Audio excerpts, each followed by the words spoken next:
Assalamu alaikum à toute la communauté musulmane, à tous les frères et sœurs en l'islam, qui est la vraie et unique religion que le Dieu, créateur du ciel et de la terre, le Dieu d'Abraham, le Dieu d'Isaac, le Dieu d'Ismaël, le Dieu de Moïse, le Dieu de Jésus, le Dieu de Mohammed et le Dieu de toute la création a donné à sa religion. Oui, l'islam est la religion naturelle que Dieu le Tout-Puissant, le Très Grand, a donné à sa création. Allah dit dans le Coran que je vous donne l'islam comme religion. Il n'y a pas un autre livre en dehors du Coran où le Dieu créateur du ciel et de la terre dit je vous donne telle religion ou bien telle appellation comme le nom de votre religion. Ça n'existe pas. Ça n'existe pas. Et le Coran va plus loin en disant que Abraham n'était ni juif ni chrétien, mais il était entièrement soumis à Dieu, c'est-à-dire musulman. Donc, le Coran est clair, le Coran est explicite en disant que Abraham n'était ni juif. C'est vrai, parce que les juifs sont les descendants d'Abraham par Isaac. Donc, Adam peut pas être juif, puisque les juifs sont les descendants d'Abraham par Isaac. Donc, quand le Coran dit que Abraham n'était ni juif, c'est vrai. Le Coran dit encore qu'il n'était ni chrétien. C'est aussi vrai. Parce que les chrétiens, selon Actes des Apôtres, ce sont les païens d'Antioche qui ont appelé les disciples de Jésus-Christ chrétiens. Or, les disciples de Jésus-Christ, là, ce sont, on va dire, les juifs descendants aussi d'Isaac. Et ce qui est intéressant, le nom chrétien, là, ce n'est pas Jésus lui-même qui a donné ça à ses disciples. Hein. Ce sont des païens qui ont regardé ces disciples-là et puis ils ont décidé de les appeler chrétiens. Mais comme je le disais la dernière fois, pour être honnête, pour être sérieux, si notre religion vient de Dieu, c'est Dieu qui doit nous donner le nom de notre religion ou bien c'est des hommes qui doivent nous dire comment notre religion doit s'appeler. Mais vous voyez, quand on prend Actes des Apôtres, il est dit que ce sont les païens qui ont appelé les disciples chrétiens. Et selon les notes explicatives des savants juifs, il est dit que ce nom chrétien là, que les païens ont donné aux disciples, c'était pour se moquer d'eux. Alors, est-ce qu'on peut prendre une appellation que des païens prennent pour se moquer de nous, pour dire désormais, cette appellation-là, c'est comme ça que nous, on va s'appeler. Toi, tu es un être humain. Des gens qui sont tes ennemis, qui sont tes adversaires, te donnent un surnom pour se moquer de toi. Et puis toi, tu décides de prendre ce surnom-là pour dire désormais, c'est comme ça on doit m'appeler. La Bible dit que le nom chrétien, là, ce sont des païens d'Antioche qui ont appelé les disciples comme ça. Et les commentateurs juifs disent, cette appellation-là, c'était pour se moquer des disciples. Donc normalement même là, les chrétiens ne devaient pas se faire appeler chrétiens. Parce que ce nom que les païens les ont collé, c'était pour se moquer d'eux. Donc, s'ils sont sincères, ils ne doivent pas prendre ce nom-là pour dire désormais on s'appelle comme ça. Normalement, les noms devaient venir soit de leur maître Jésus-Christ, ou bien devaient venir de Dieu qui a envoyé Jésus-Christ. Or, Jésus-Christ n'a jamais appelé ses disciples chrétiens. Il les appelait frères, il les appelait amis, mais il ne les a jamais appelés chrétiens. Quand vous prenez Jean chapitre 20, le verset 17, il a dit à Marie, va dire à mes frères. Jésus appelle ses disciples ses frères. Donc par là, Jésus-Christ montre qu'il n'est pas Dieu. Parce que est-ce que Dieu peut nous appeler ses frères? Non. Si Dieu nous appelle ses frères, ça veut dire quoi? Ça veut dire que nous et puis Dieu, là, on a même père. Autrement dit, Dieu n'est plus père, puisqu'il nous appelle ses frères. Mais voyez-vous, en Jean chapitre 20, le verset 17, Jésus-Christ appelle ses disciples ses frères. Donc, ça veut dire que lui et ses disciples, là, ils ont même père. Du coup, Jésus-Christ ne peut plus être le père, puisqu'il a même père avec ses disciples.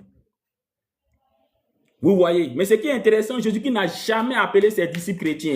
Il n'a jamais dit, vous mes disciples, là, votre nom, là, c'est chrétien. Il n'a jamais dit ça. La Bible dit, ce sont des païens. Autrement dit, des gens qui ne croient pas à l'enseignement de Jésus, qui ont appelé ses disciples chrétiens.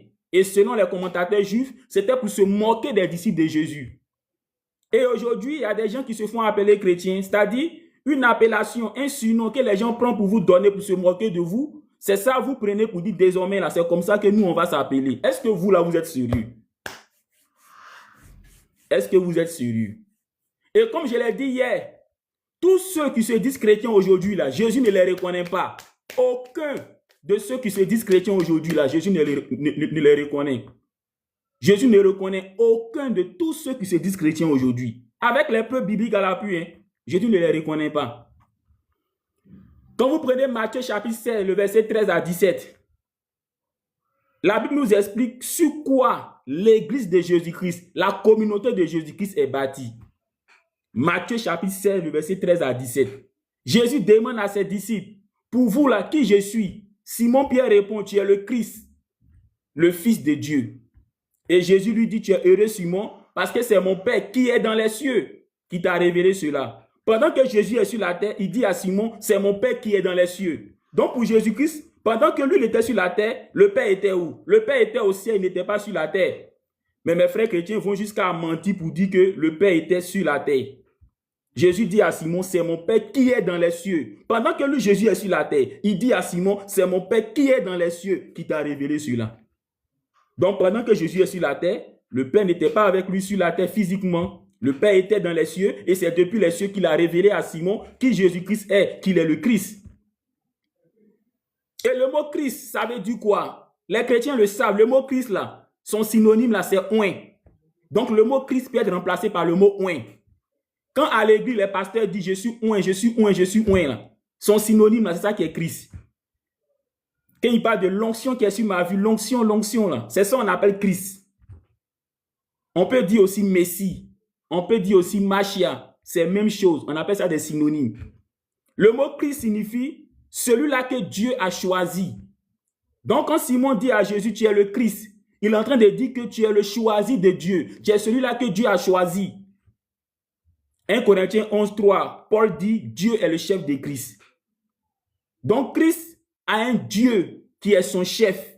Donc du moment où Jésus-Christ est Christ, Paul dit que Dieu est le chef de Christ. Donc Christ n'est pas Dieu, parce que Dieu est le chef de Christ. 1 Corinthiens 11, verset 3.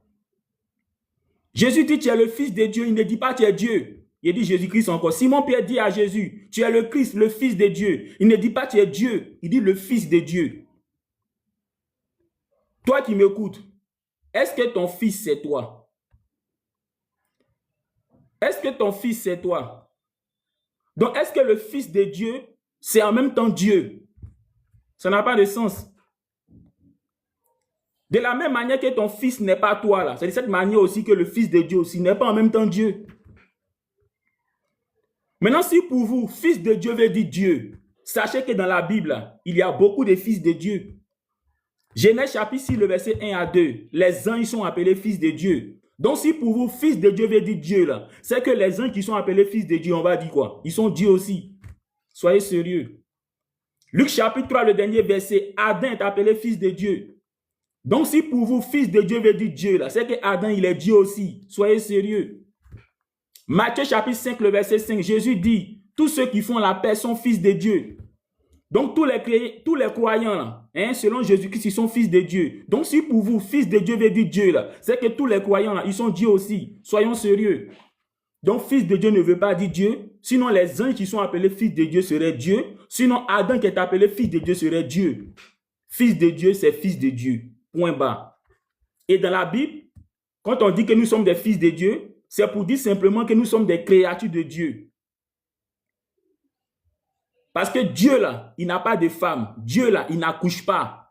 Donc, on n'est pas fils de Dieu au sens biologique du terme, comme si Dieu nous avait accouché. Mais on est fils de Dieu tout simplement parce qu'en tant que créature de Dieu, nous faisons la volonté de Dieu. C'est pour ça que Paul peut dire en Romains chapitre 4, on va le lire.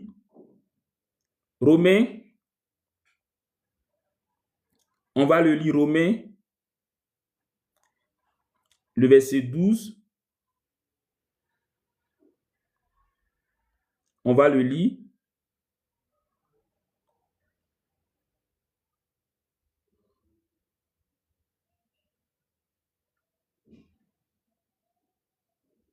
Voilà, Romains chapitre 4.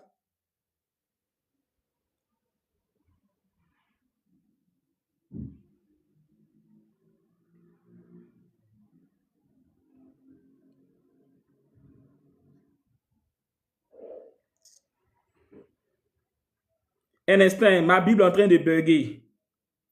C'est en train de bugger. Un instant, s'il vous plaît. Un instant, c'est en train de bugger. C'est un texte que vous connaissez.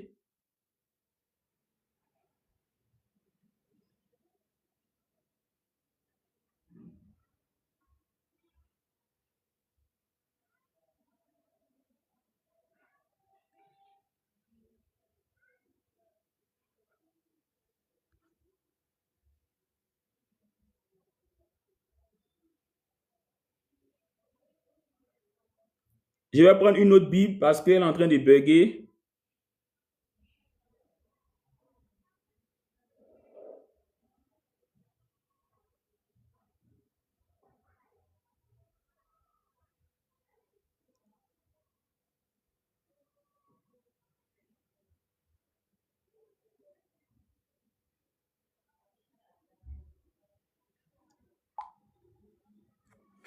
Ça va télécharger rapidement.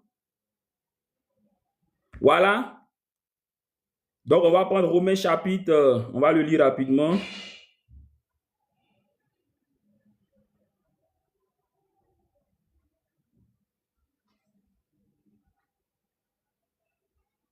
Voilà. Donc, Romains chapitre 8, le verset 14, il est dit, car tous ceux qui sont conduits par l'Esprit de Dieu sont fils de Dieu. Donc, ici, là, les fils de Dieu, là, c'est tous ceux qui sont conduits par l'Esprit de Dieu.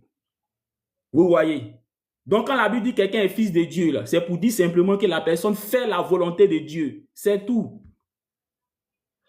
Donc, quand Simon-Pierre dit que Jésus-Christ est le Christ, c'est-à-dire celui-là que Dieu a choisi, et qu'il ajoute qu'il est le Fils de Dieu, c'est pour dire que Jésus-Christ fait la volonté de Dieu. Et Jésus lui a répondu, tu es heureux, Simon, parce que c'est mon Père qui est dans les cieux qui t'a révélé cela. Donc, pendant que Jésus est sur la terre, il dit que lui, Jésus-Christ, son Père, est dans les cieux, et c'est lui qui a révélé ça à Simon-Pierre. Donc, mes frères chrétiens qui disent que pendant que Jésus était sur la terre, Dieu était physiquement sur la terre. Là. Jésus dit à Simon-Pierre, qui lui a dit que lui, Jésus-Christ, est le Christ, que ce qu'il vient de dire là, c'est son Père qui est dans les cieux, qui lui a révélé cela. Donc, pendant que Jésus-Christ, lui, est sur la terre, il dit que son Père est dans les cieux, et c'est lui qui a révélé ça à Simon-Pierre, que lui, Jésus-Christ, est le Christ, c'est-à-dire le choisi de Dieu, et qu'il est le Fils de Dieu, c'est-à-dire celui-là qui fait la volonté de Dieu. Maintenant, la partie qui nous intéresse, c'est que Jésus dit à Simon, et moi je te dis, désormais, tu es Pierre. Et sur cette pierre, je bâtirai mon église. Donc, Jésus-Christ décide de bâtir son église sur l'apôtre Pierre. Mais pourquoi Jésus-Christ, selon ce texte-là, décide de bâtir son église sur l'apôtre Pierre? C'est parce que Pierre a reconnu que Jésus-Christ est le Christ, c'est-à-dire celui-là que Dieu a choisi, le oint de Dieu. Et il a reconnu que Jésus-Christ est fils de Dieu, c'est-à-dire celui-là qui fait la volonté de Dieu. Donc, l'église de Jésus-Christ qui est bâtie sur l'apôtre Pierre, c'est tous ceux-là qui confessent, qui reconnaissent tout comme Pierre, que Jésus-Christ est Christ, c'est-à-dire celui-là que Dieu a choisi, et qu'il est le Fils de Dieu, c'est-à-dire celui-là qui fait la volonté de Dieu.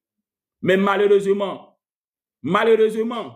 tous ceux qui s'autoproclament chrétiens aujourd'hui, quand on leur demande qui est Jésus-Christ, ils vont te dire quoi? Jésus-Christ, c'est Dieu lui-même. Simon-Pierre n'a pas dit que Jésus-Christ, c'est Dieu. Il a dit Jésus-Christ est le Christ, c'est-à-dire celui-là que Dieu a choisi, le oint. Et 1 Corinthiens 11:3, Paul dit Dieu est le chef de Christ. Donc en disant que Jésus-Christ est le Christ, ça montre que Jésus-Christ a un chef qui est Dieu, donc il n'est pas Dieu. C'est parce que Paul a dit qu'il est le Christ que Jésus-Christ a décidé de bâtir son église, on va dire sur l'apôtre Pierre. Donc l'église de Jésus-Christ là, c'est tous ceux qui reconnaissent comme Pierre que Jésus-Christ est le Christ et non Dieu. Donc, d'office, tous ces chrétiens qui se disent chrétiens et qui disent que Jésus-Christ est Dieu, là, ils ne font pas partie de l'église de Jésus. Parce que c'est parce que Pierre a reconnu que Jésus-Christ est le Christ et non Dieu que Jésus lui a dit, je bâtirai mon église sur toi, Pierre. Vous voyez? Alors que vous, aujourd'hui, quand on vous demande qui est Jésus, vous dites qu'il est Dieu. En réalité, vous êtes des antichrists. Oui, vous êtes des antichrists, c'est ce que vous ne le savez pas, vous êtes des antichrists. Parce que quand on lit la Bible, c'est ça la définition de l'antichrist. On va le lire. 1 Jean chapitre 2, vous allez voir, vous êtes des antichrists. Hein? 1 Jean chapitre 2, le verset 22. On dit qui est l'antichrist? sinon celui qui nie que Jésus-Christ est le Christ. Donc tous ceux qui ne croient pas que Jésus-Christ est le Christ, c'est-à-dire celui-là que Dieu a choisi, que Jésus-Christ n'est pas Dieu, tous ceux-là qui croient que Jésus-Christ n'est pas Dieu, hein? Vous m'entendez? Vous m'entendez? Donc, comme je le disais, tous ceux qui croient que Jésus-Christ est Dieu, là, ce sont des antichrists. Ce sont des antichrists. Et c'est biblique. 1 Jean chapitre 2, le verset 22. Il a dit quoi? Qui est l'antichrist? Sinon celui qui ne croit pas que Jésus-Christ est le Christ.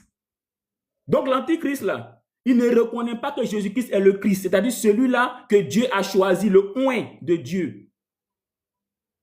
Parce que le Christ, là, selon 1 Corinthiens 11, 3, il a un chef qui est Dieu. Donc, reconnaître que Jésus-Christ est le Christ, c'est reconnaître que Jésus-Christ n'est pas Dieu et qu'il a un chef qui est Dieu. Mais quand on demande aux chrétiens aujourd'hui, pour vous qui est Jésus, ils vont dire quoi? C'est Dieu lui-même. Mais l'apôtre Jean dit quoi? En 1 Jean 2, verset 22, que ce sont des antichrists. Parce qu'ils ne confessent pas que Jésus-Christ est le Christ. C'est-à-dire, ils ne confessent pas que Jésus-Christ n'est pas Dieu. Vous voyez? Donc, en réalité, les musulmans ne sont pas des antichrists. Parce que l'islam reconnaît que Jésus-Christ est le Christ, c'est-à-dire le Messie, celui-là que Dieu a choisi. Mais les chrétiens vont vous dire que Jésus-Christ, c'est Dieu lui-même. 1 Jean chapitre 2, le verset 22, l'antichrist, c'est celui-là qui ne reconnaît pas que Jésus-Christ est le Christ, c'est-à-dire celui-là que Dieu a choisi. Parce que le mot Christ veut dire oint, veut dire Messie, c'est-à-dire celui-là que Dieu a choisi et non Dieu. C'est pour ça 1 Corinthiens 11, 3, Paul dit, Dieu est le chef de Christ. Donc Christ a un chef qui est Dieu. Donc Christ n'est pas Dieu. 1 Jean chapitre 2, le verset 22, l'antichrist là, il ne croit pas que Jésus-Christ est le Christ.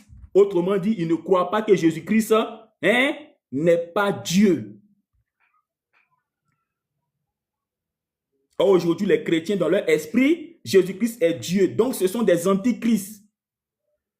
Autre élément qui montre que les chrétiens sont vraiment des antichrists, quand on leur demande, Jésus-Christ était-il 100% homme? Comment ils répondent? Ils disent, Jésus-Christ était 100% homme et 100% Dieu. Est-ce que c'est faux? S'il y a des chrétiens qui sont en ligne. Lorsqu'on demande aux frères chrétiens, Jésus-Christ était-il 100% homme, c'est-à-dire était-il un être humain, un fils de l'homme? Ils répondent non, hein? Il était 100% homme et 100% Dieu. Ce sont des antichrists, ces chrétiens. Parce qu'ils ne reconnaissent pas que Jésus-Christ était véritablement chair, était véritablement un homme. Il était 100% homme. 1 Jean chapitre 4. 1 Jean chapitre 4, le verset 3, il est dit, tout esprit qui ne reconnaît pas que Jésus-Christ était véritablement un être humain, ça c'est la Bible en français facile. Tout esprit qui ne reconnaît pas que Jésus-Christ était véritablement un être humain est l'antichrist. J'ai pris français facile, la Bible français facile pour que vous allez comprendre le français là facilement. On dit tous ceux qui ne reconnaissent pas que Jésus-Christ était véritablement un être humain, là, ce sont des antichrists. 1 Jean chapitre 4, le verset 3. Donc les chrétiens qui disent qu'il était 100% homme, 100% Dieu, 100% homme, 100% Dieu, là, la Bible dit vous êtes des antichrists. Vous êtes des antichrists. Parce que vous ne reconnaissez pas qu'il était 100% homme seulement. Il était 100% homme. Il était véritablement un être humain. Vous êtes des antichrists. Vous êtes des antichrists. Et c'est pour ça que quand vous recevez votre Saint-Esprit, là, vous tombez en transe. Vous tombez en transe. J'ai reçu, j'ai reçu, j'ai reçu, j'ai reçu. Vous vous roulez par terre. Vous vous roulez par terre. Et parfois, il faut des commandos autour pour veiller sur vous. Sinon, vous allez vous blesser. C'est quel Saint-Esprit vous recevez qui vous fait tomber en transe? C'est normal. Parce que vous croyez à un Jésus qui n'est pas le Jésus de la Bible. Le Jésus de la Bible, Simon-Pierre a dit en Matthieu chapitre 16, le verset 13 à 17, qu'il est le Christ. Autrement dit, il n'est pas Dieu, mais il est le choisi de Dieu. Mais vous, vous croyez à un Jésus qui est Dieu. C'est normal que vous recevez un Saint-Esprit qui vous fait crier, ouh, ouh, ouh, ouh, et puis vous roulez par terre. Vous vous roulez par terre. On dit, il a reçu le Saint-Esprit. Quand on prend la Bible, est-ce que les apôtres même là, c'est comme ça ils ont reçu Saint-Esprit? Est-ce que les apôtres là, quand ils ont reçu Saint-Esprit là, ils se sont roulés par terre? Ils ont crié, ouh, ouh, ouh, ouh, ouh, pour dire, il a reçu.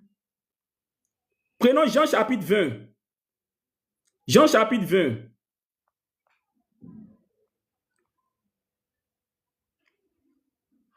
Est-ce que les apôtres, là, c'est comme ça qu'ils ont reçu?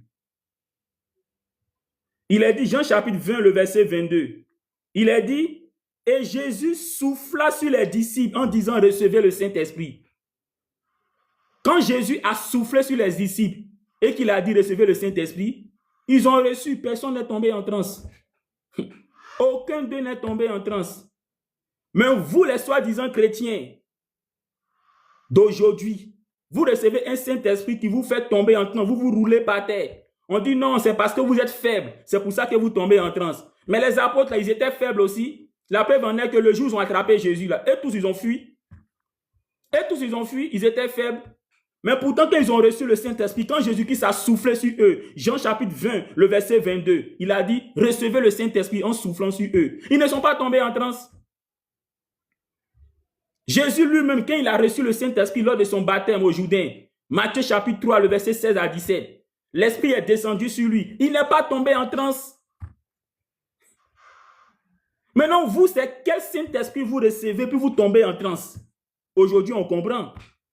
C'est parce que vous, quand on vous demande qui est Jésus, vous dites Jésus-Christ est Dieu. Donc, vous croyez à un Jésus qui n'a rien à voir avec le Jésus de la Bible. Du coup, vous recevez un autre esprit qui n'a rien à voir avec le vrai Saint-Esprit. C'est tout. Simon-Pierre a dit en Matthieu chapitre 16, le verset 13 à 17, que Jésus est le Christ, c'est-à-dire celui-là que Dieu a choisi et non Dieu. Et qu'il est le Fils de Dieu, c'est-à-dire qu'il n'est pas Dieu, parce que toi, ton Fils n'est pas toi. Et Jésus lui a dit, tu es heureux Simon, sur toi je vais bâtir mon église. Donc son église là sera bâtie sur Pierre et tous ceux qui feront partie de son église sont ceux-là qui vont confesser que Jésus-Christ est le Christ, c'est-à-dire celui-là que Dieu a choisi et non Dieu. Donc voici la vraie église de Jésus. C'est tous ceux-là qui reconnaissent que Jésus-Christ est le Christ. 1 Corinthiens 11, 3, Dieu est le chef de Christ. Donc reconnaître que Jésus-Christ est le Christ, c'est reconnaître qu'il a un chef qui est Dieu, donc il n'est pas Dieu. Il y a des chrétiens qui vont jusqu'à dire que non, c'est la chair de Jésus qui n'est pas Dieu. Mais l'esprit qui est en lui, là, c'est ça qui est Dieu. Mes frères chrétiens, vous là même, vous êtes comme moi-même. Hein? Vous êtes comme moi-même. Non, c'est la chair de Jésus qui n'est pas Dieu. Mais l'esprit qui est en lui, là, c'est ça qui est Dieu. Oh! Ah bon? Donc, c'est la chair de Jésus qui n'est pas Dieu, mais c'est l'esprit qui est en lui, là, qui est Dieu. Luc chapitre 23, le verset 46. Jésus-Christ s'écriant à haute voix dit, Père, entre tes mains, je remets mon esprit. Alors, si c'est son esprit qui est Dieu, le Père à qui il remet son esprit, là, c'est qui alors? Si c'est son esprit qui est Dieu, le Père à qui il remet son esprit, là, c'est qui alors? Mes frères chrétiens, arrêtez ça un jour. Suivez la Bible. Ne suivez pas les dénominations, ne suivez pas les pasteurs, suivez la Bible. Suivez la Bible. Suivez la Bible, c'est tout ce qu'on vous demande, suivez la Bible. Parce qu'aujourd'hui, vous croyez en un Jésus qui n'a rien à voir avec le Jésus de la Bible. Vous croyez en un Jésus qui n'a rien à voir avec le Jésus de la Bible, rien à voir avec le Jésus de la Bible.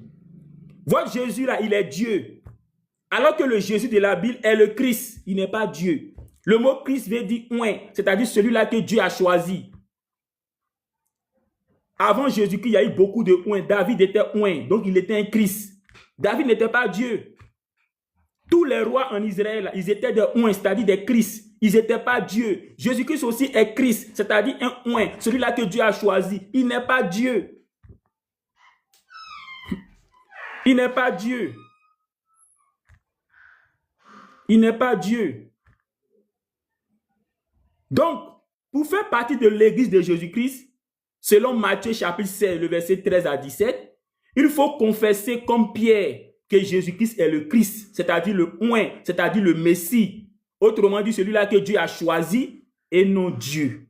C'est parce que Simon-Pierre a reconnu qu'il est le Christ, c'est pourquoi Jésus-Christ lui a dit, tu es Simon, sur toi je bâtirai mon église. Donc l'église de Jésus-Christ, c'est tous ceux-là qui confessent comme Pierre que Jésus-Christ est le Christ, c'est-à-dire celui-là que Dieu a choisi et non Dieu. Et ils confessent qu'il est le Fils de Dieu. De toute façon, toi, ton fils n'est pas toi là. Donc, ils confessent que Jésus-Christ est le Fils de Dieu et non qu'il est Dieu. De toute façon, en Genèse chapitre 6, le verset 1 à 2, les anges sont appelés fils de Dieu là. Ils confessent que Jésus-Christ est le Fils de Dieu aussi et non Dieu. Parce que si pour vous, Fils de Dieu veut dire Dieu, c'est que les anges qui sont appelés fils de Dieu là, on dira aussi qu'ils sont Dieu. Et la Bible maintenant va plus loin en disant que tu es un antichrist. Autrement dit, tous ceux qui disent que Jésus-Christ n'est pas le Christ, vous êtes des antichrists. Et malheureusement, c'est ce que mes frères chrétiens font. Quand on leur demande qui est Jésus, ils disent que Jésus-Christ est Dieu. 1 Jean chapitre 2, le verset 22. Qui est l'antichrist? Celui qui nie que Jésus-Christ est Christ. Quand on vous demande qui est Jésus, vous dites non, il est Dieu dans un corps d'homme. Donc vous êtes des antichrists. Parce que l'antichrist ne reconnaît pas que Jésus-Christ est Christ. Le mot Christ signifie celui-là que Dieu a choisi. Donc il n'est pas Dieu. 1 Corinthiens 11, 3, Dieu est le chef de Christ. Je répète pour que ça rentre bien dans votre esprit et dans votre cœur. C'est tout ce que je fais. Je ne fais que répéter les mêmes choses pour que ça rentre dans votre esprit et dans votre cœur. Pour que vous compreniez qu'en réalité, vous croyez en quelque chose qui n'est pas vrai. Vous croyez en quelque chose qui n'est pas vrai. C'est tout ce que je suis en train de vous faire comprendre. Ce en quoi vous croyez là, ce n'est pas vrai. Vous croyez en un faux enseignement. Vous croyez en un faux enseignement, en un faux enseignement. C'est ce qu'on essaie de vous faire comprendre. Vous croyez en un faux enseignement. La Bible même va plus loin en disant que Jésus-Christ là, c'est Dieu qui l'a fait Christ. C'est écrit dans la Bible. C'est Dieu qui a fait Jésus-Christ Christ. On va le lire. On va le lire. Actes des Apôtres chapitre 2. La Bible va plus loin en disant que c'est Dieu qui a fait Jésus-Christ Christ. Actes des Apôtres chapitre 2, le verset 36. C'est Pierre qui parle. Il dit que toute la maison d'Israël sache que Dieu a fait Seigneur et Christ, ce Jésus. Vous avez entendu? Je réponds. Actes des Apôtres chapitre 2, le verset 36. Pierre dit que toute la maison d'Israël sache que Dieu a fait Seigneur et Christ, c'est Jésus.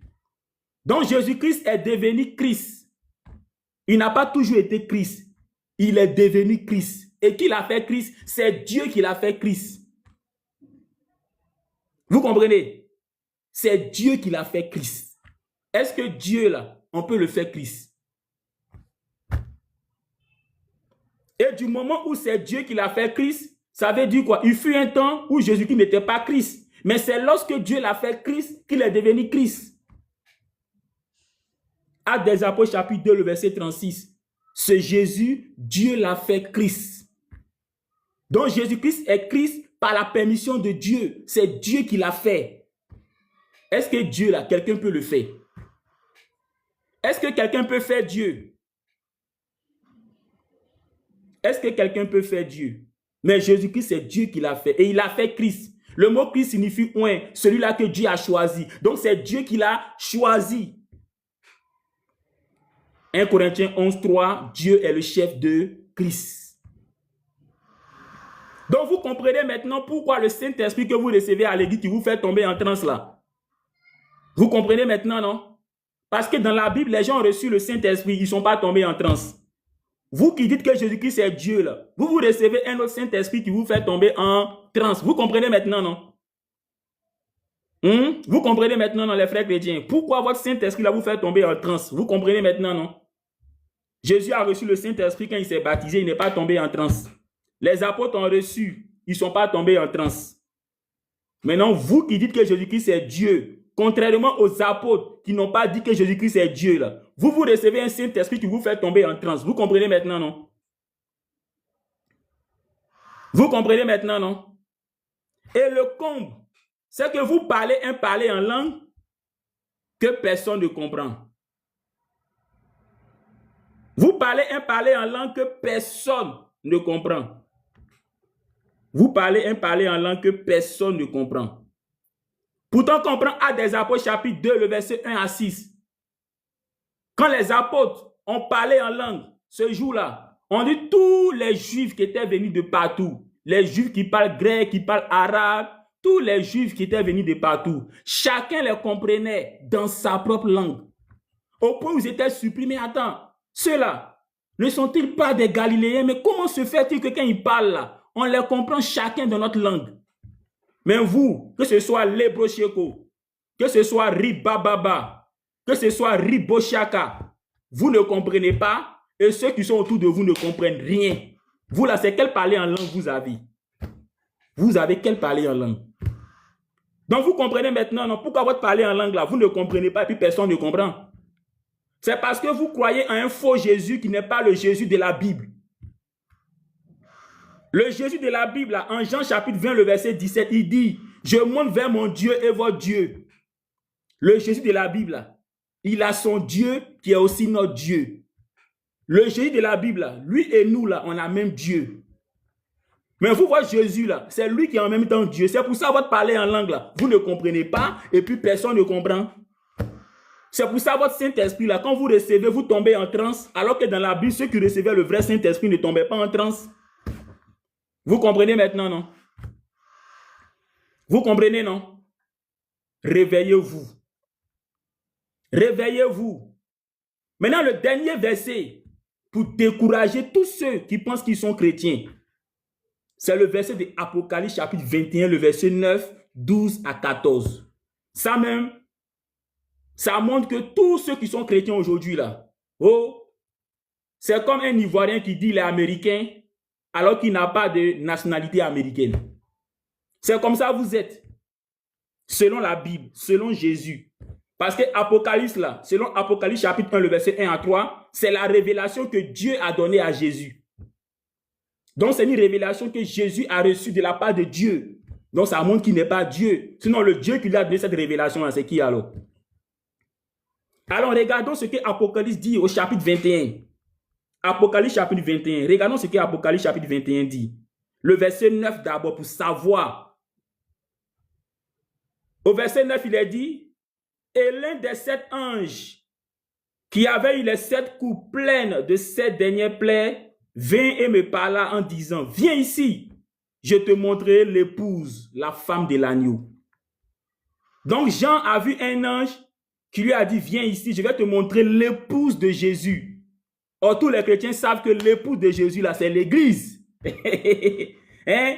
Nous sommes fiancés à Jésus. Nous sommes fiancés à Jésus. Je suis chrétien, je suis fiancé à Jésus.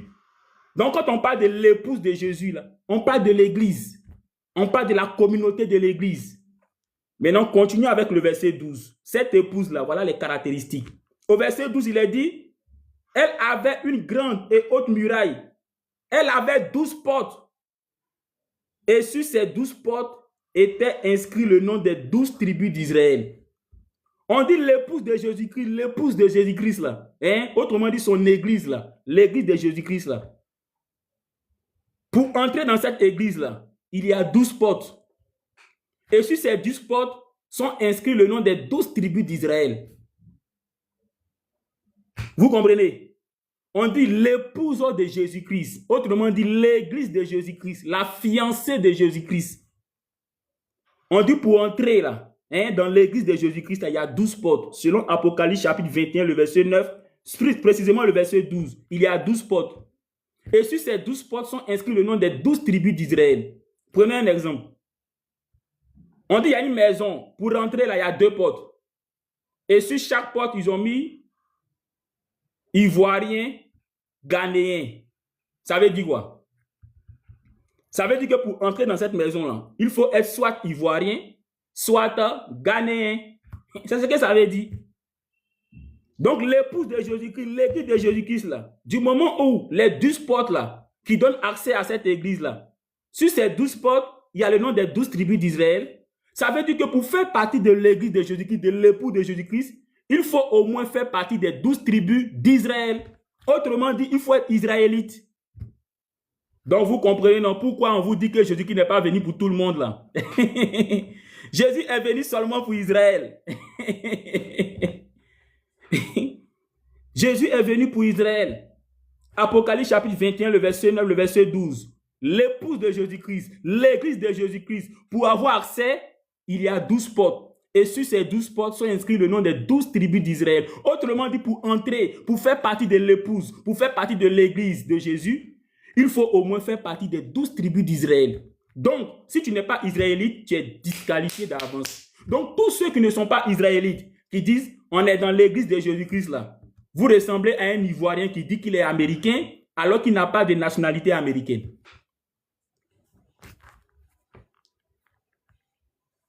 Vous comprenez? Donc, vous ressemblez à ce genre de personnes-là. Je suis américain, mais tu n'as pas de nationalité américaine. Jésus dit en Apocalypse chapitre 21, le verset 9, 12, que pour faire partie de son épouse, de son église, il y a 12 portes. Et sur ces 12 portes sont inscrits le nom des 12 tribus d'Israël. Autrement dit, pour rentrer, pour appartenir à son église, il faut au moins faire partie des 12 tribus d'Israël. Ça, c'est la première condition. Donc, si tu n'es pas israélite, tu ne peux pas faire partie de l'église de Jésus-Christ. C'est ce que ça veut dire. C'est ce que ça veut dire. Maintenant, deuxième condition, elle se trouve au verset 14. Il est dit, et la muraille de la cité avait 12 fondements. Et sur ces 12 fondements fut inscrit le nom des 12 apôtres de Jésus. On dit l'épouse de Jésus-Christ, l'église de Jésus-Christ là. En plus des 12 portes sur lesquelles sont inscrits les 12 tribus d'Israël qui donnent accès à l'église là. On dit cette église là, cette épouse là, elle repose sur le fondement des 12 apôtres. Vous comprenez?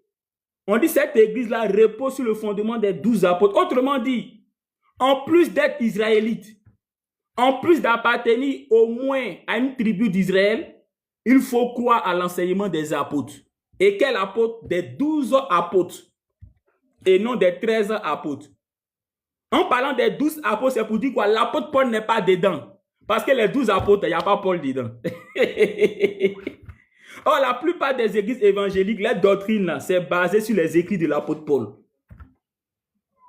Apocalypse chapitre 21, le verset 9, 12 à 14 dit, l'épouse de Jésus-Christ, l'église de Jésus-Christ, là, elle est basée sur le fondement des 12 apôtres et non des 13 apôtres. Autrement dit, l'apôtre Paul, là, ses enseignements-là, ne font pas partie des fondements sur lesquels nous devons nous appuyer pour faire partie de l'église de Jésus-Christ. Or, quand tu échanges avec un chrétien aujourd'hui, c'est les écrits de Paul ici. Paul, Romains, 1 Corinthiens, tant, c'est les écrits de Paul ici. Et la plupart des églises, les doctrines sont basées sur l'apôtre Paul. Alors que Apocalypse chapitre 21, le verset 9, 12, 14 dit, l'église de Jésus-Christ, l'époux de Jésus-Christ là, elle est fondée, elle repose sur le fondement des 12 apôtres. Donc, Paul n'est pas dedans. Paul n'est pas dedans. Donc, c'est pour ça que les musulmans disent, quand Paul dit qu'il est un apôtre là, c'est un imposteur. Voilà la raison. Ça, c'est l'une des raisons. Parce que Jésus-Christ dit que lui, son église là, repose sur le fondement des 12 apôtres. Quand on dit les 12 apôtres de Jésus, est-ce qu'il y a Paul dedans?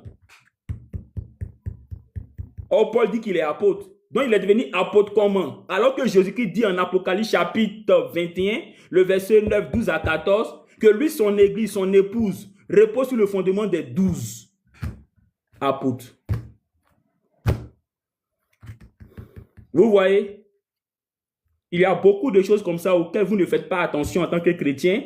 Parce que votre problème, je vais vous dire, vous les chrétiens, là, votre problème, là, vous ne lisez pas la Bible, mais vous écoutez le pasteur, vous écoutez les respos, vous écoutez les moniteurs. C'est pas mauvais, hein? C'est pas mauvais. Mais il est bien de vérifier les choses qu'ils vous enseignent là, dans la Bible. Faites comme les chrétiens de Béréé. Faites comme les chrétiens de Béréé. Actes des Apôtres chapitre 17. On va vous lire ça. Actes des Apôtres chapitre 17. Faites comme les Béréens. Faites comme les Béréens. Actes des Apôtres chapitre 17. Actes des Apôtres. Voilà. Chapitre 17. Voilà. Il est dit, parlant des Béréens, on dit ceux-ci avaient des sentiments plus nobles que les Thessaloniciens, car ils reçurent la parole avec très bonne volonté, en examinant chaque jour les Écritures pour voir si ce qu'on les enseignait était exact. Les Béréens, Hein? On dit quand Paul les enseignait, là, qu'est-ce qu'ils ont fait? Ils ont vérifié les écrits là pour voir si les enseignements là sont exacts avant de croire. C'est comme ça que vous devez faire. Mais vous ne le faites pas. Quand vous êtes à l'église là, c'est comme un one-man show. Le pasteur parle, on dit, homme de Dieu, avance. Alléluia, amen. Qui a le temps de vérifier? Il ment, oh. Il dit la vérité, oh. Qui a le temps de vérifier? Tout ce qu'il dit, on dit amen. Homme de Dieu, prêche.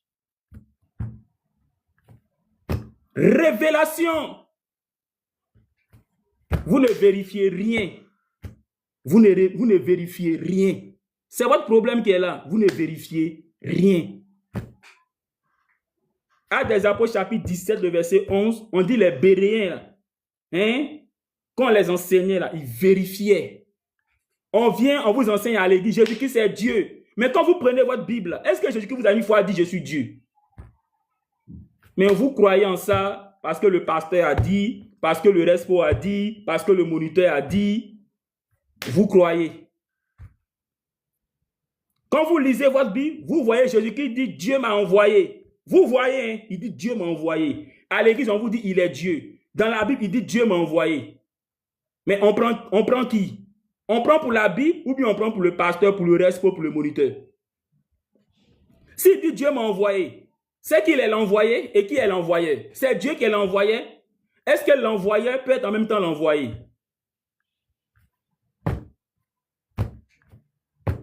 Hein? Est-ce que l'envoyé peut être en même temps l'envoyé? Dans la Bible, on voit Jésus-Christ qui prie Dieu. Est-ce que Dieu peut prier Dieu? La Bible dit Jésus-Christ est mort et c'est Dieu qui l'a ressuscité. S'il est Dieu, le Dieu qui l'a ressuscité là, c'est qui? C'est des questions que vous devez vous poser. C'est des questions que vous devez vous poser. S'il est Dieu, le Dieu qui l'a ressuscité là, c'est qui? C'est ça la question. S'il est Dieu, le Dieu qui l'a ressuscité là, qui a ressuscité Jésus-Christ là, c'est qui? Parce qu'il y a tellement de textes où les apôtres même disent que c'est Dieu qui a ressuscité Jésus. Ce n'est pas Jésus lui-même qui s'est ressuscité, c'est Dieu qui l'a ressuscité. Actes des Apôtres, chapitre 13, le verset 30. Dieu l'a ressuscité des morts. Actes des Apôtres, chapitre 10, le verset 40. Dieu l'a ressuscité le troisième jour.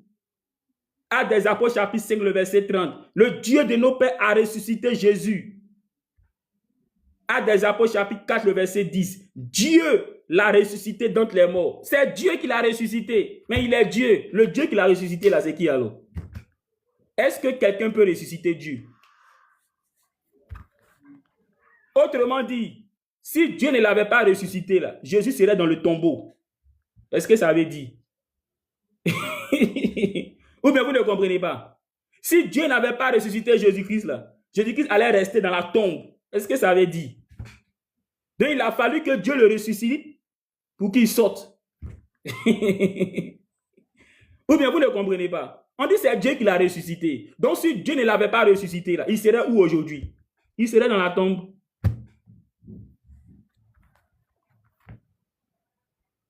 Mes frères chrétiens, lisez votre Bible. Si vous lisez la Bible, vous allez comprendre que c'est l'islam. C'est l'islam. Alors, j'ai reçu quelques questions. On va essayer de voir quelques questions. J'ai reçu quand même quelques questions. Si vous lisez votre Bible, vous allez voir que c'est l'islam. C'est l'islam qui est la vérité. Et c'est l'islam qui est pratiqué depuis la Genèse jusqu'à l'Apocalypse. C'est l'islam. C'est l'islam. Pour quelqu'un qui lit sa Bible, il va le voir. C'est l'islam.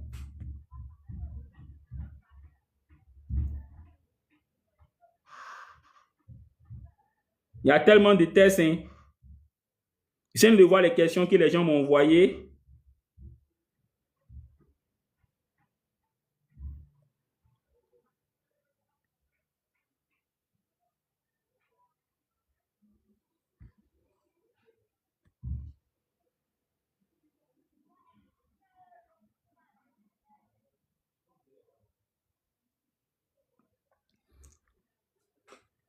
Le mariage forcé. Bon, concernant le mariage forcé, là, hier, j'ai répondu à ça, un bien-aimé. Il y a quelqu'un qui m'a envoyé encore une question sur le mariage forcé. Hier, j'ai répondu à ça. Le mariage forcé, là, ce n'est pas islamique. Hein. Ce n'est pas islamique. Hein? C'est des gens qui veulent dénigrer l'islam pour dire que c'est islamique. Voilà. Si vous voyez quelqu'un, peut-être qui est du Nord, qui pratique le mariage forcé, c'est lui qui pratique ça. Ce n'est pas l'islam. C'est pas l'islam. Je vois les gens m'envoient trop de messages là-dessus. C'est pas l'islam. C'est pas l'islam. On a vu hein, dans la sourate 4, le verset 19. Sourate chapitre 4, le verset 19. Le mariage forcé, là, c'est pas islamique. Sourate chapitre 4, le verset 19, il est dit, oh les croyants, il ne vous est pas permis de prendre les femmes en héritage contre leur gré. Donc Allah interdit de prendre une femme contre son gré. Donc de forcer une femme à nous marier. C'est pas islamique. Ce qui est islamique, là, c'est la sourate 4, le verset 19. Oh les croyants, il ne vous est pas permis de prendre une femme contre son gré. Donc, mariage forcé, là, ce n'est pas islamique. Donc, forcer une personne à nous épouser, là, ce n'est pas islamique. Et même, ce n'est pas biblique aussi. Ce n'est pas biblique. Ecclésiaste chapitre 7, le verset 26. Il est dit que celui qui est agréable à Dieu, là, ne doit pas marier une femme dont les mains sont comme des filets et des pièges. C'est-à-dire quoi? Une femme qui force un homme à l'épouser. Ecclésiaste chapitre 7, le verset 26, il est dit, « J'ai trouvé quelque chose de plus amer que la mort. C'est la femme dont le cœur est comme des filets et des pièges. Mais celui qui est agréable à Dieu lui échappera. » Donc ici, il est question d'une femme dont les mains sont comme des filets et des pièges. C'est-à-dire une femme qui force un homme en lui tendant des pièges ou bien en corrompant des gens ou bien en le bassant pour que ce dernier-là puisse la marier. La Bible dit une telle femme-là, on ne doit pas la marier. Donc, bibliquement et coraniquement, le mariage forcé, là, c'est interdit. C'est interdit. C'est interdit. Bon, il y a quelqu'un qui me dit que Allah a dit dans la sourate 41, le verset 9 à 12, qu'il a créé le ciel et la terre en 8 jours. Mon frère, ce n'est pas vrai. Hein? La sourate 41, le verset 9 à 12, là, Allah n'a jamais dit là-bas qu'il a créé les cieux et la terre en 8 jours. On va le lire. Sourate chapitre 41, le verset 9 à 12, il est dit, croyez-vous en celui qui a créé la terre en 2 jours et lui donnerez-vous des égaux? Tel est le Seigneur de l'univers. Donc ici, Allah dit qu'il a fait la terre en 2 jours. Comprenez ici par la terre le sol. Le sol. Parce que le mot terre, là, c'est un mot qui est polysémique. Le mot terre peut désigner le globe terrestre ou bien ça peut désigner aussi le sol sur lequel on marche. Tu vois un peu, non? Je prends un exemple. Voici une île. Hein, une île. L'île, là, c'est une terre qui est entourée d'eau. Vous voyez un peu, non? Donc, le sol qui constitue l'île, on peut appeler ça la terre.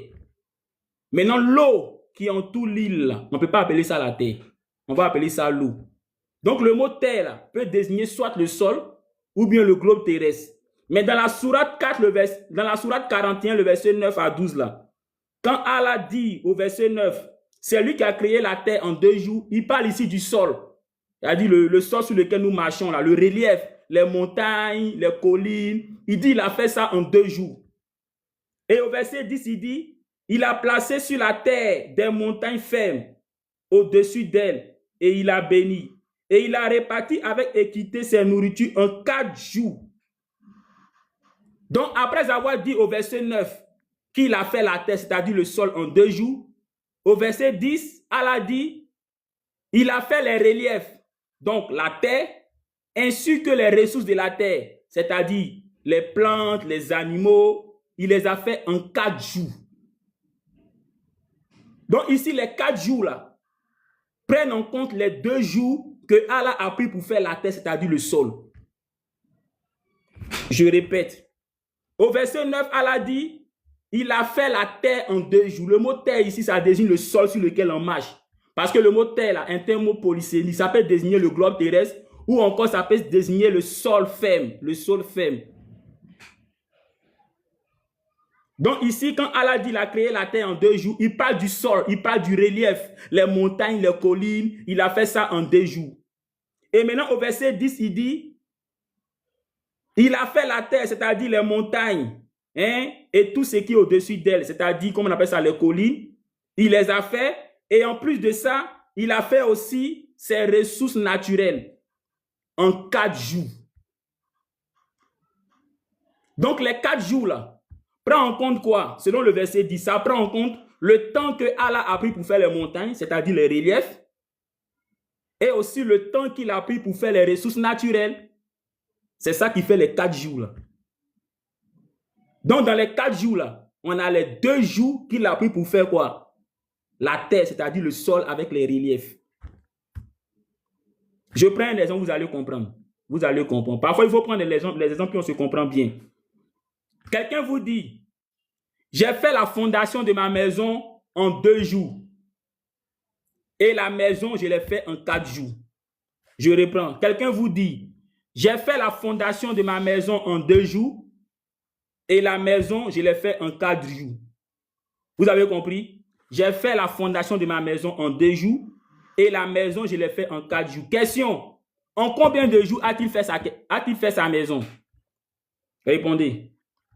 J'ai fait la fondation de la maison en 2 jours et la maison, je l'ai fait en 4 jours. Question. En combien de jours a-t-il fait la maison? Répondez. Ça fait 6 jours ou ça fait 4 jours?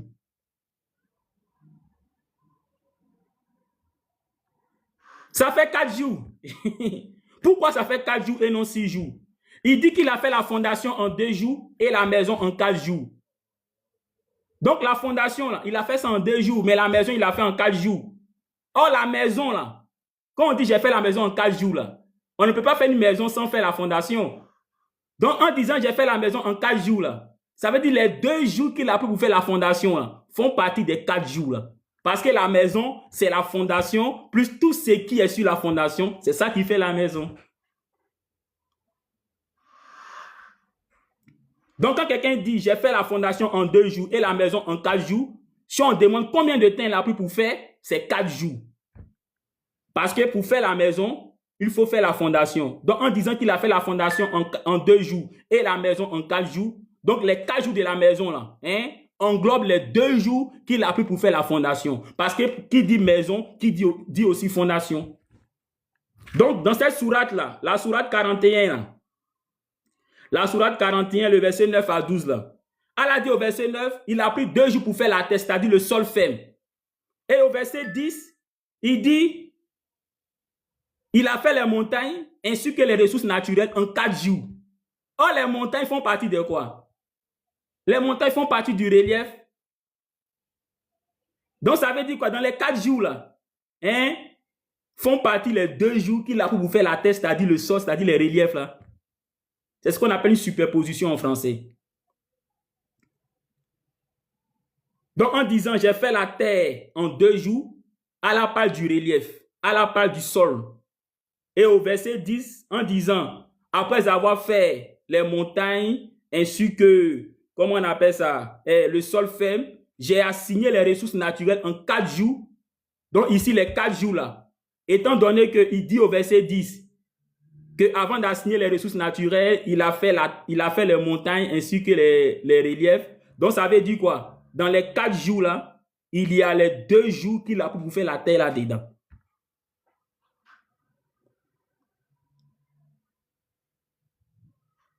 Et maintenant, quand on chute maintenant avec le verset 11 à 12, il dit maintenant, après maintenant avoir fait la terre et ses ressources en 4 jours, il va maintenant faire quoi? Subdiviser les cieux en 2 jours.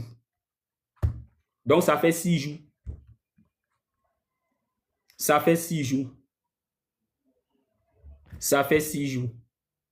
D'abord, il a pris 4 jours pour faire la terre ainsi que ses ressources. Et il a pris maintenant 2 jours pour subdiviser les cieux.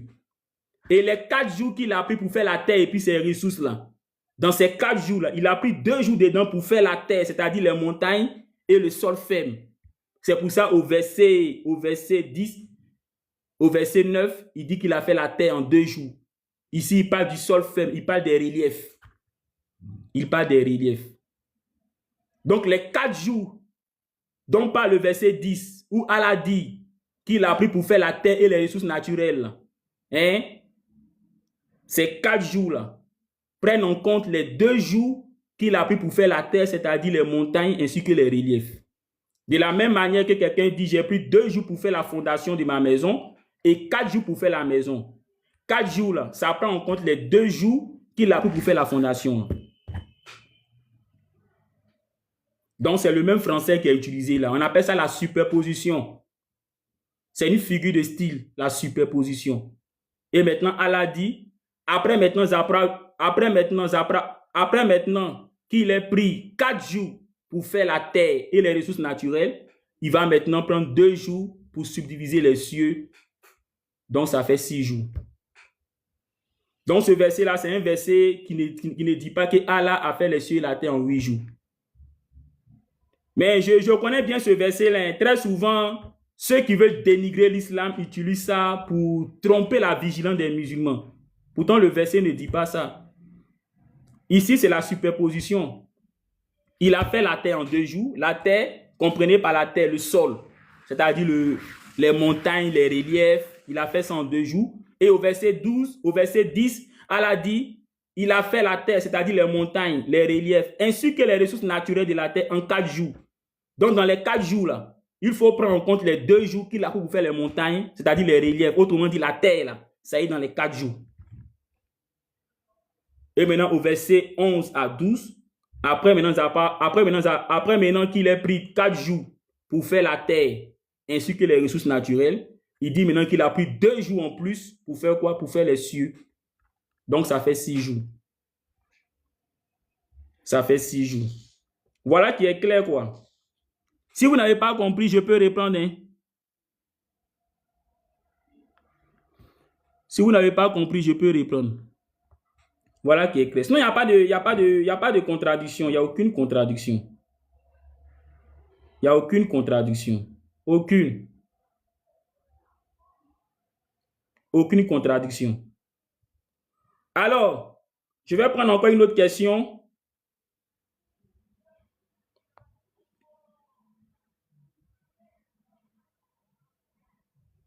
Bon, il y a tellement de questions ici.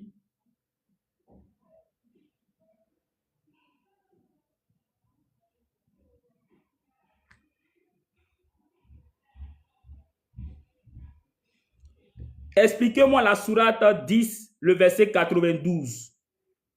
Expliquez-moi la sourate 10, le verset 92. Que dit la sourate 10, le verset 92? Il est dit, aujourd'hui, nous te sauverons, toi et ton corps, afin que tu serves de signe à ceux qui viendront après toi. Beaucoup de gens sont inattentifs à nos signes. Ici, là, c'est Allah qui s'adresse à Pharaon. Lorsque Pharaon et son peuple poursuivaient le peuple d'Israël à la traversée de la mer Rouge. Donc, Allah dit ici à Pharaon qu'il va épargner le corps de Pharaon pour que son corps serve de signe. Serve de signe. Donc, il dit à Pharaon, je vais t'épargner toi et ton corps. Aujourd'hui, nous avons les preuves que cette sourate-là est vraie. Allah a épargné le corps de Pharaon. Contrairement à tous les autres Égyptiens dont on ne voit plus leur corps, Pharaon, lui, son corps a été épargné. Contrairement à tous les autres Égyptiens avec qui Pharaon a poursuivi le peuple d'Israël, contrairement à tous ceux-là dont on ne voit plus leur corps, Pharaon, là, lui, son corps est toujours là. Et les preuves sont encore là. Lorsque on va, comment on appelle ça? On va dire, il y a une bibliothèque là qui est en Égypte. Le corps de Pharaon est exposé là-bas. En 1881, le corps de Pharaon a été trouvé intact. En 1881, le corps de Pharaon a été trouvé intact. Et aujourd'hui, où nous sommes là, ce corps de Pharaon là, est exposé à la bibliothèque du Caire en Égypte. Ce corps est toujours intact. Ce corps est toujours intact. Donc cette sourate-là est vraie. La sourate 10, le verset 92. Allah dit qu'il va épargner le corps de Pharaon pour que son corps serve de signe. Et son corps est là, aujourd'hui intact. En 1881, l'homme a découvert le corps de Pharaon en Égypte. Et aujourd'hui, ce corps-là est exposé au musée du Caire en Égypte. Si vous partez en Égypte, vous allez voir le corps de Pharaon. Son corps est là-bas, c'est exposé là-bas. Donc, c'est la preuve que cette sourate-là est vraie. Ce que Allah a dit, Allah l'a accompli. Sourate chapitre 10, le verset 90. Allah a dit dans cette sourate, la sourate 10, le verset 92, qu'il va épargner le corps de Pharaon pour que son corps serve de signe. Et aujourd'hui, son corps est là. Son corps a été découvert en 1881 en Égypte. Et aujourd'hui, son corps est exposé dans le musée de Caire en Égypte. Et son corps est toujours intact. Ça, c'est la preuve que Allah est le vrai Dieu. Imaginez, depuis combien de millénaires un corps toujours intact. Imaginez un instant. Pendant combien de millénaires? Plus de 3000 millénaires, 4000 millénaires. Un corps toujours intact. Si ce n'est pas un miracle, là, qui peut expliquer ça? Mais c'est parce que Allah a dit dans la sourate 10, le verset 92, qu'il va épargner le corps de Pharaon pour que ça serve de signe. C'est pour ça que son corps est toujours là, intact. Et son corps est exposé au musée du Caire en Égypte. Donc ça, c'est une preuve que le Coran est véridique et que son auteur est vraiment le créateur du ciel et de la terre.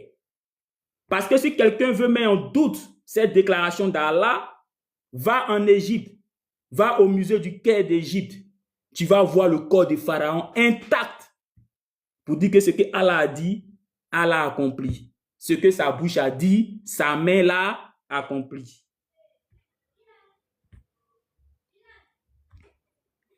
Je vais prendre une autre question encore.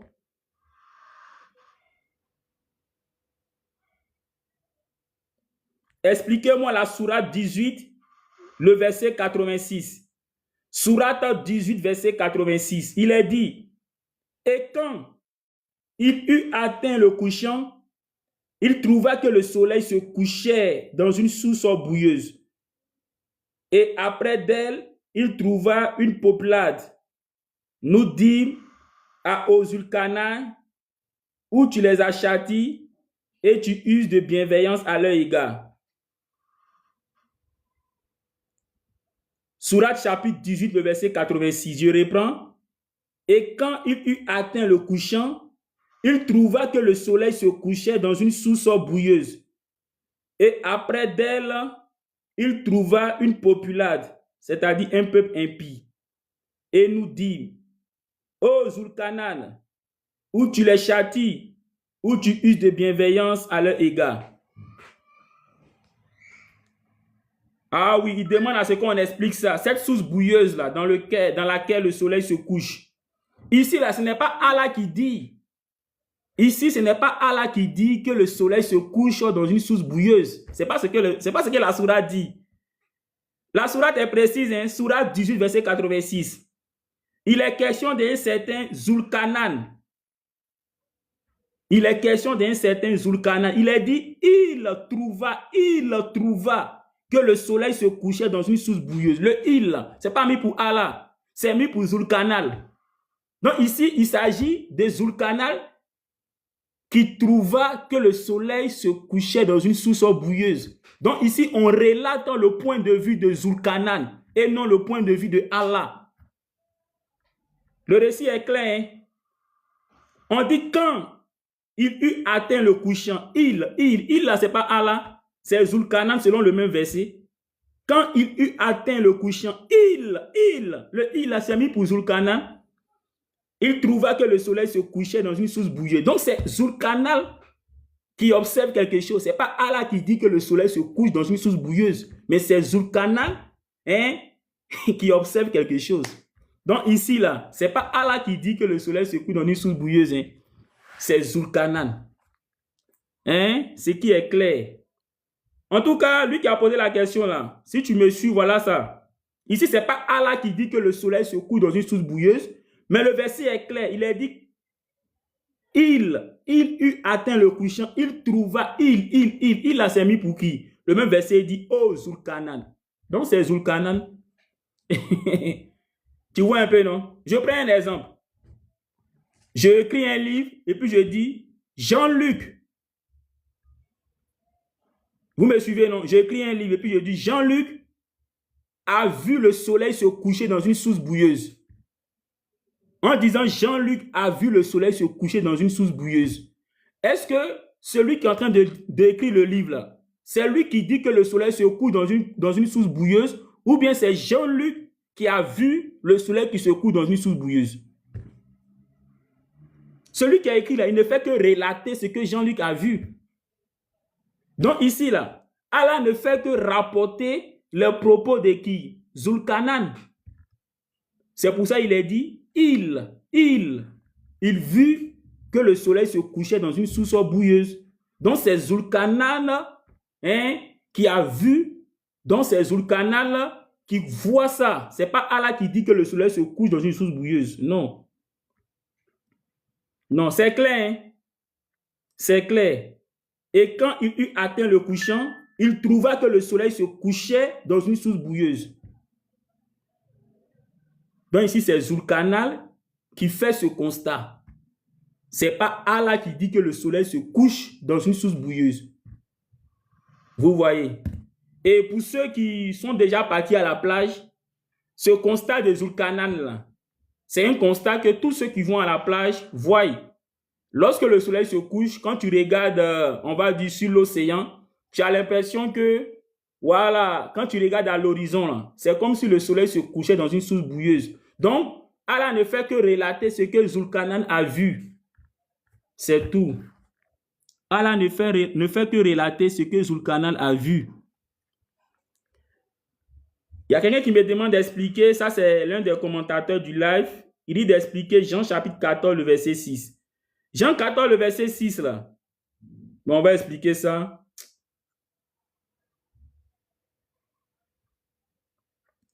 Jésus-Christ dit, je suis le chemin, la vérité et la vie. Personne ne vient au Père sans passer par moi. Jésus dit qu'il est le chemin.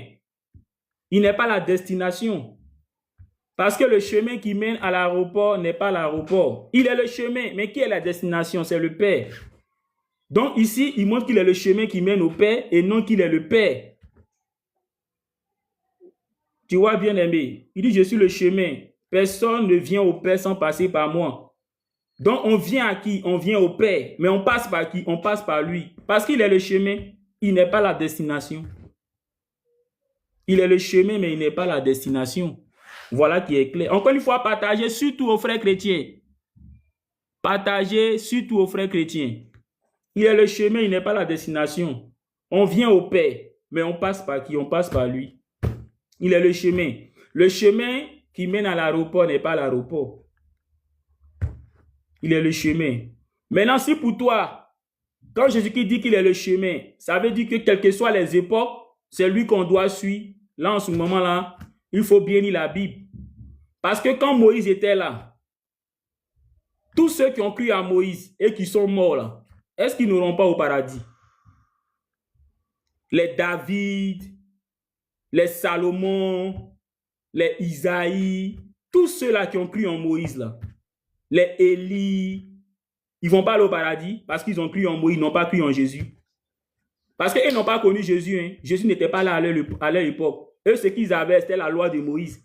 Donc les David, là, ils ont marché selon la loi de Moïse. Les Salomon, c'est la loi de Moïse qu'ils ont appliquée. Donc ceux-là, quand ils vont mourir, ils n'iront pas au paradis. Hein?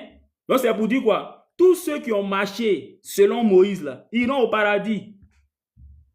Donc, au temps de Moïse, là, hein, c'est Moïse qu'il fallait suivre pour aller au paradis. C'est pour ça que les David, les Salomon, les Isaïe, tous ces serviteurs du passé, là, qui ont marché selon la loi de Moïse, là, ils iront tous au paradis. Donc, Jésus-Christ est le chemin pour les gens de son temps.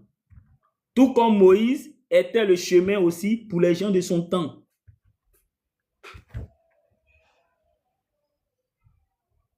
Ce que vous ne savez pas, c'est qu'après Jésus, devait venir quelqu'un. Quand on prend Jean chapitre 1, le verset, on va le lire. Jean chapitre 1. C'est tellement clair, tout est clair quoi, tout est clair. Jean chapitre 1, le verset 19. Jean chapitre 1. Voilà, ce sont des sacrificateurs qui ont demandé à Jean. Jean chapitre 1.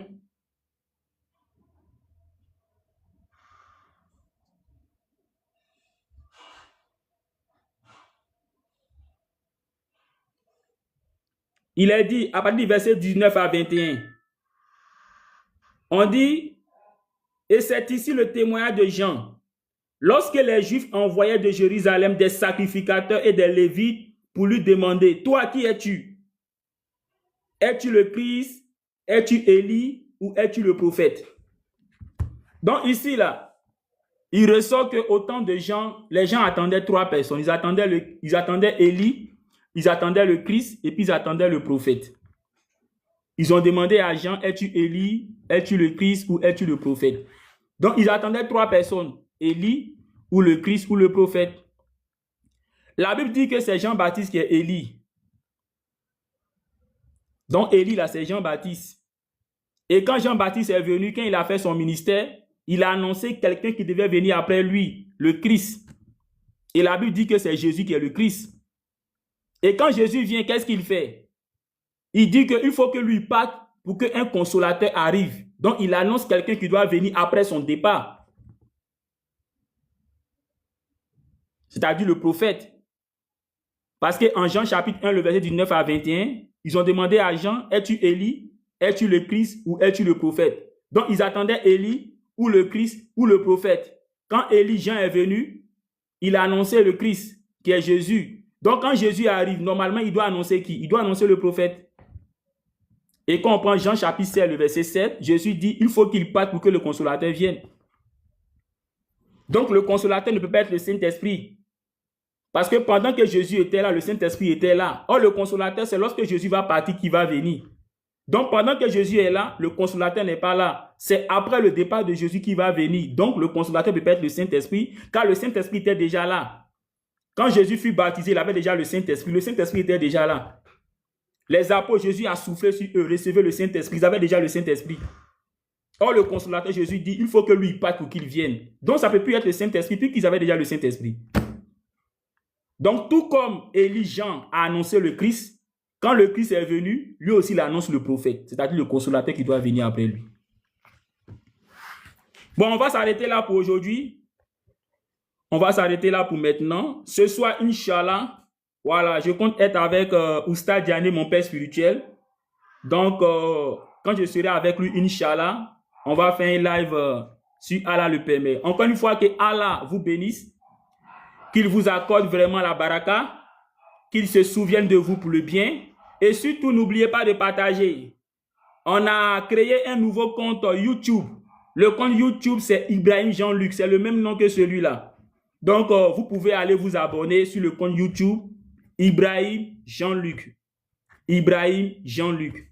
C'est le compte YouTube. Donc, vous pouvez vous abonner. Et surtout, partagez à vos amis chrétiens. Surtout les chrétiens. Surtout les chrétiens. Surtout les chrétiens. Vous les musulmans, vous êtes déjà sauvés. Hein? Vous êtes déjà sauvés. Donc, c'est une façon pour vous de faire la dawa en partageant ce lien à vos amis chrétiens pour qu'ils s'abonnent, pour qu'eux aussi, ils entendent le message, ils entendent la vérité. Vous, vous êtes déjà sauvés. Vous, vous êtes déjà sauvés. Donc, invitez vos amis chrétiens pour qu'ils entendent la vérité. Une prochaine fois, peut-être ce soir, on va parler de Jésus-Christ. Est-ce que Jésus-Christ, selon la Bible, est mort? Est-ce que selon la Bible, Jésus-Christ est mort? C'est de ça qu'on va parler, Inch'Allah, ce soir. Donc, partagez, invitez vos amis chrétiens. Invitez vos amis chrétiens. Invitez vos amis chrétiens. Encore une fois, salam alaikum et shalom shalom à tous les frères chrétiens.